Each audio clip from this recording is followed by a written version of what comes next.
Oh yeah, look at that. I was drilling down the Slide and everything. Whoa.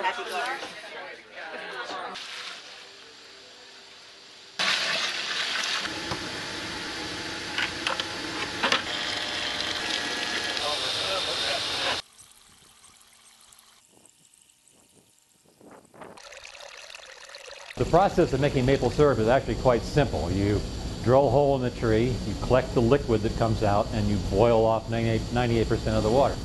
I make syrup from about 3,000 taps here altogether. All the sap here on the farm comes from the trees into a network of plastic pipeline, food-grade plastic pipeline that goes from tree to tree to tree to tree and runs downhill into bigger pipeline and eventually ends up here in the back of the sugar house in a 2,000-gallon tank.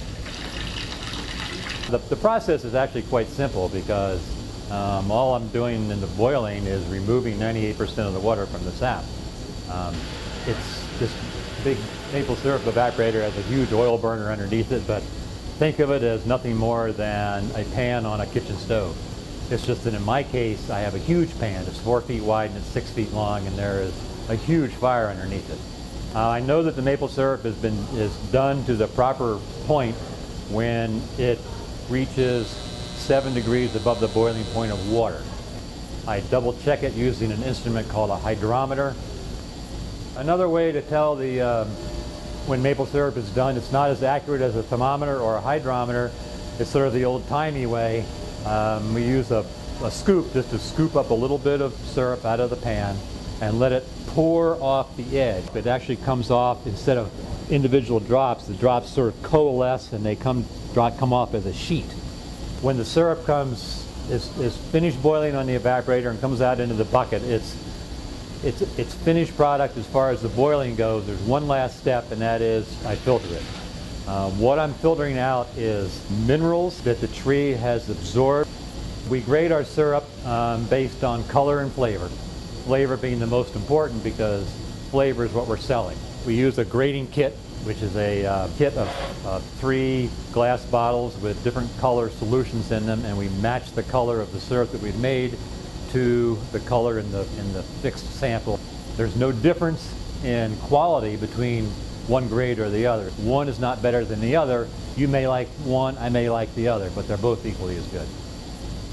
I've been making maple syrup here in Massachusetts for 24 years. And for some reason, I've always been fascinated with the process of making maple syrup. I remember when I was a kid, sneaking into the refrigerator and taking the lid off the gallon jug and taking a swig every now and then. I like it. I'm an outdoor person. I enjoy working in the woods. I love maple syrup, and this business with all the thousands of things that can go wrong all the time, that need fixing all the time, is right down my alley. I'm pretty much a one-man show here. I got my black fleece hat on today, but give me 5 minutes, I'll put my plumber's hat on. Then it'll be an electrician's hat. Then it'll be a cashier's hat. Then I'll be a busboy. Then I'll be making food. Then I'll be doing something else. So when I moved to Massachusetts, I looked for a sugar bush that I could establish or an existing sugar house that I could purchase. So to make a long story short, I bought it.